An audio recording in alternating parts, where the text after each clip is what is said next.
Hello, everyone. This is Jeff Halper, the head of the Israeli Committee Against House Demolitions, speaking to you from Jerusalem as part of our monthly kind of update that goes along with our monthly newsletter.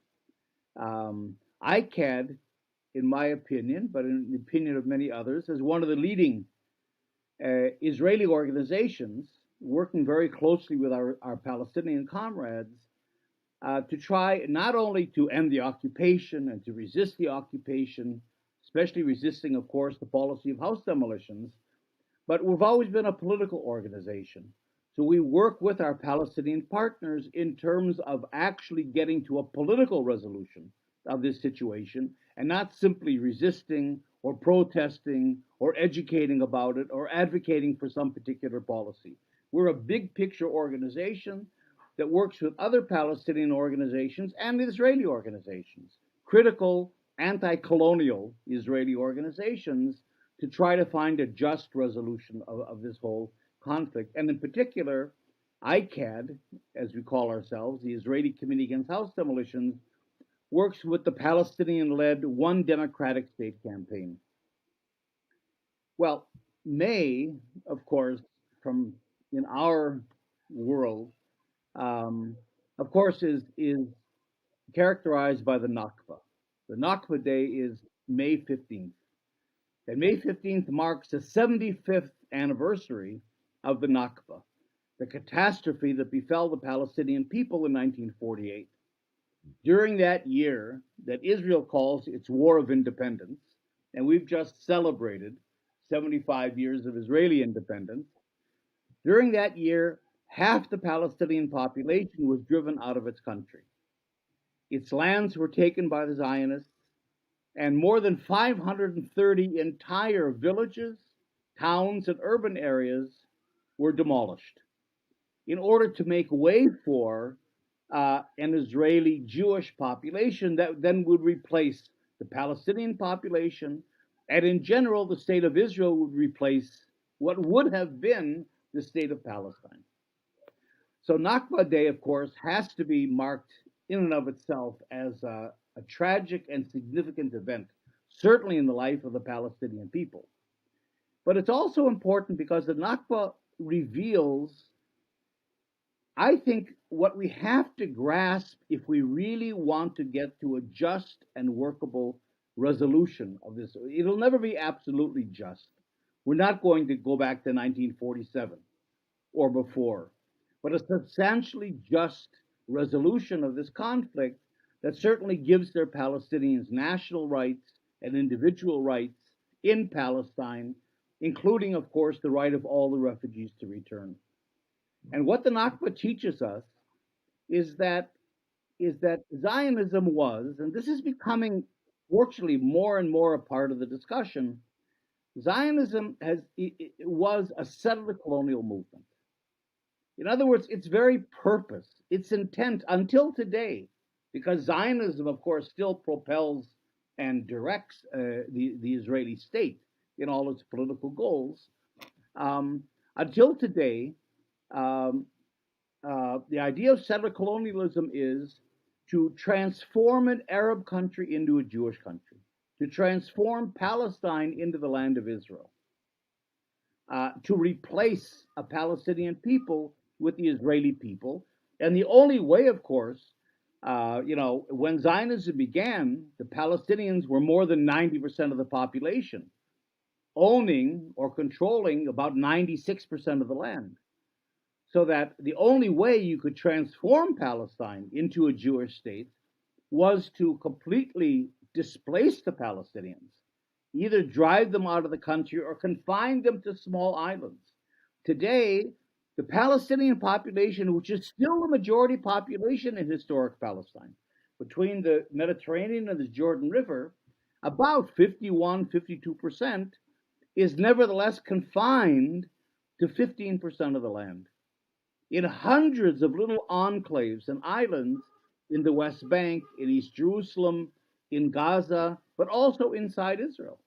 Inside Israel, where Palestinian citizens make up 20% of the Israeli population, they're confined to 3.5% of the land. So it's very clear that the Palestinians have been displaced. The vast majority have been physically removed from the country, but others have been confined to small little islands. And and of course, then Zionism had to take their land. You can't establish a Jewish state, unless you take the land of the Palestinians. And that led up to ethnic cleansing. Um, you know, Not only was Zionism settler colonialism, but it was a particular kind of settler colonialism that came out of Eastern Europe. It was a very special kind of ethnic, national, religious Zionism that claimed an exclusive claim to a particular territory. If you think even until today of Russia, of Orban's Hungary, of Poland, of the Northern Alliance in northern Italy, Austria, all these countries in what are called the Visegrad Group. There's even a grouping of these right-wing European countries and forces. In the UK, Nigel Farage is a part of that. In France, Le Pen is a part of that. But nonetheless, the Eastern European concept of nationalism was not like in the United States or Western Europe, where everyone gets citizenship. Rather, the idea was a territory belongs to one particular people. Hungary belongs to the Hungarians.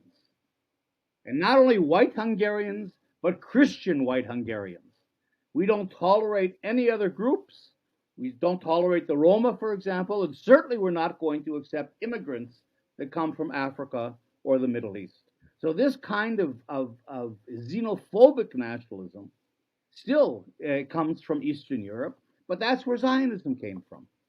I mean, that's where the vast majority of Jews lived, really in what is today the Ukraine and good parts of Eastern Europe and Russia. So you had a mix in Zionism of this ethno-national religious exclusivist nationalism claiming a country exclusively for the Jewish people. And Netanyahu actually said that in so many words a few months ago.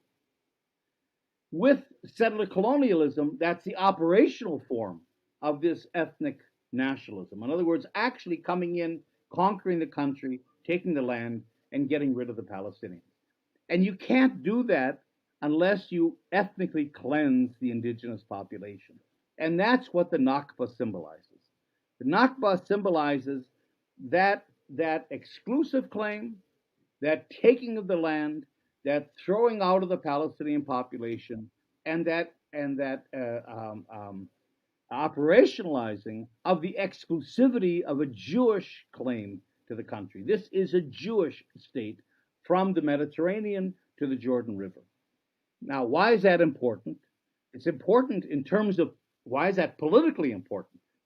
It's politically important because it completely undermines this entire concept of conflict resolution that has been the basis of the peace processes from certainly from 1967 until today, but even in 1947, when the UN partitioned the country. The assumption was that Zionism is a Jewish national movement and the Jews are here, okay, but they're willing to live with Arabs, they're willing to compromise with Arabs, they're willing to negotiate with Arabs, as if they were two sides, as if there was some kind of symmetry. And that has been that misconception because people didn't look at the Nakba. Wasn't an event. It was an ongoing process that continues until today of displacement. So if we understand the nature of the Nakba, we understand that conflict resolution, the idea that two sides sit down and negotiate and compromise and reach some kind of a partition, is simply not going to happen. Again, the very purpose of Zionism that we see in the Nakba was to, and later on in 1967, was to completely transform this country into a Jewish country. And that leads us then to politically, if you catch that logic, in other words, what the Nakba reveals is the logic of Zionism. It wasn't only an event, it was an event that came from somewhere. It meant something, and it's ongoing, which means it's still relevant. We're still in a Nakba. We're still in a process of Palestinians losing their lands, of Palestinian homes being demolished. Israel's demolished 60,000 Palestinian homes, mosques, community centers, schools, community buildings, businesses since 1967 in the occupied territory.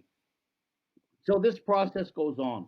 So if that's the logic, an exclusive claim transforming the country exclusively into a Jewish country with no possibility either of compromise with Palestinians, giving them equal rights, of course, because then you wouldn't have a Jewish country if the Palestinians are the majority, and certainly recognizing the national rights of Palestinians that Israel has never done. Even in the golden days of Oslo, Israel never recognized the Palestinians as a people with national rights. If you understand that and the Nakba gives us the ability to do that, then you understand um, that two-state solutions, conflict resolution isn't the way to go, and the only way out, then, we believe, if you pick up this logic, is that Israel and the occupation has to be transformed into a democratic state of equal rights for all the citizens, Palestinians and Israelis that are here. I mean, Israelis are going to stay, the settlers stay. That's a part of the settler colonial thing. The Israelis aren't going anywhere, but nevertheless, a situation in which we have one democratic country, equal rights for everyone, and the return of the refugees. We're not going to go back to 1948. We can't reverse the Nakba, but we can certainly address the Nakba, bring the refugees home, resettle them in their lands, reintegrate them into society, and reach a point of substantial justice. So the one-state solution to this is a program that ICAHD is very committed to. I think I've said enough for today. I don't want this to turn into a lecture, but certainly next month and in the coming months, we'll work on this idea together. We'll flesh out this idea of what does one democratic state mean, and how does it address the grievances and the needs of the Palestinian people, as well as dealing with the fact that Israelis are going to stay, but they have to stay as an equal part of a wider civil society. So I'll leave it at that. I hope this wasn't too academic or whatever. I am, after all, an anthropologist, academic. But nevertheless, I think it's very important to begin to understand the logic of what's behind this situation in order to be able to begin to reach a just solution. So thank you very much, and we'll talk next month.